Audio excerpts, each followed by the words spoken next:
നമസ്കാരം. ഇന്ന് നമ്മൾ നോക്കാൻ പോകുന്നത് ഇക്കോളജിക്കൽ സക്സഷൻ എന്ന ടോപ്പിക്കിനെ കുറിച്ചാണ്. എന്താണ് ecological succession? Ecological succession is the gradual and predictable change in A species structure of an ecological community over time.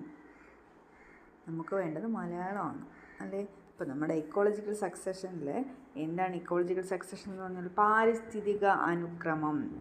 പാരിസ്ഥിതിക അനുക്രമം എന്ന് പറഞ്ഞാൽ എന്താണ്? ഒരു ബാരൽ ലാൻഡിൽ അല്ലെങ്കിൽ ഒരു ഒഴിഞ്ഞ സ്ഥലത്ത് ആദ്യമായിട്ടൊരു സ്പീഷീസ് ഉണ്ടാവുകയും അതിനുശേഷം അതിൻ്റെ പിന്തുടർച്ചയായിട്ട് പല പല സ്പീഷീസുകൾ വീണ്ടും വീണ്ടും ഉണ്ടാവുകയും അത് നശിച്ചിട്ട് പുതിയ സ്പീഷീസ് ഉണ്ടാകുക, അവസാനം ഒരു ക്ലൈമാക്സ് കമ്മ്യൂണിറ്റി അല്ലെങ്കിൽ ഒരു സ്പീഷീസ് സ്ഥിരമായി ആ ഒരു ലാൻഡിൽ ജീവിക്കുന്നതിനെയാണ് നമ്മുടെ ഇക്കോളജിക്കൽ സക്സഷൻ എന്ന് പറയപ്പെടുന്നത്.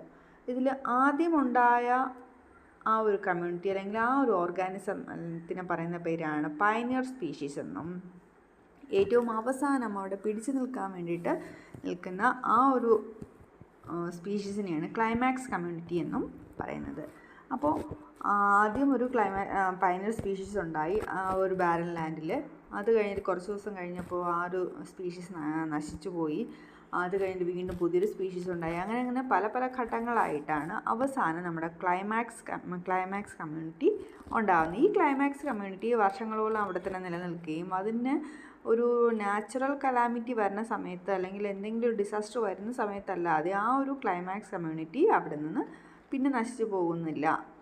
അങ്ങനെയുള്ളൊരു പ്രോസസ്സാണ് ഇക്കോളജിക്കൽ സക്സഷൻ എന്ന് അല്ലെങ്കിൽ പാരിസ്ഥിതിക അനുക്രമം എന്നതുകൊണ്ട് ഉദ്ദേശിക്കുന്നത്. ഇനി ഈ ഓരോ സ്റ്റേജും അല്ലെങ്കിൽ പയനിയർ സ്പീഷീസ് മുതൽ ക്ലൈമാക്സ് കമ്മ്യൂണിറ്റി വരെ ഉണ്ടാകുന്ന ഓരോ സ്റ്റേജും ഉണ്ട്. ഈ ഓരോ സ്റ്റേജിനെയും പറയുന്ന പേരാണ് സിറൽ സ്റ്റേജസ് എന്ന് പറയുന്നു.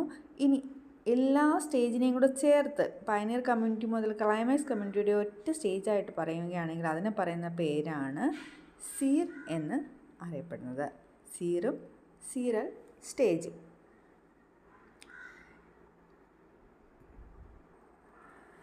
നമ്മുടെ ഈ പിക്ചർ നോക്കിയാൽ തന്നെ അറിയാം, ഇതാണ് നമ്മുടെ പാരിസ്ഥിതിക അനുക്രമത്തിൻ്റെ ഒരു പിക്ചർ. അതൊരു ബാരൽ അല്ലെങ്കിൽ ഒരു റോക്കായിരുന്നു. അവിടെ ഒന്നും ഉണ്ടാവാൻ സാധ്യതയില്ലാത്തൊരു റോക്കായിരുന്നു. പിന്നെ അത് കഴിഞ്ഞിട്ട് അവിടെ ചെറിയ രീതിയിലുള്ള ലൈക്കൻ ഉണ്ടായി. ഈ ലൈക്കൻ പിന്നെ കുറച്ച് കൂടെ ചെറിയ ചെറിയ പ്ലാന്റ്സും ലൈക്കൻസും പിന്നെ ആനുവൽ പ്ലാന്റ്സും ലൈക്കൻസുമായിട്ട് മാറി. പിന്നെ കുറച്ചും കൂടെ വലുതായി. അങ്ങനെ അവസാനം ഒരു ഫോറസ്റ്റ് പോലെ അല്ലെങ്കിൽ ഒരുപാട് ജീവജാലങ്ങളുള്ള ഒരു കമ്മ്യൂണിറ്റി ആയിട്ട് മാറി. അതായത് അതാണ് ക്ലൈമാക്സ് കമ്മ്യൂണിറ്റി. അപ്പോൾ ആദ്യം നമ്മുടെ ബാരൽ ആൻഡ് ലൈക്കൻസും ഒക്കെ എന്തായിരുന്നു? പയനിയർ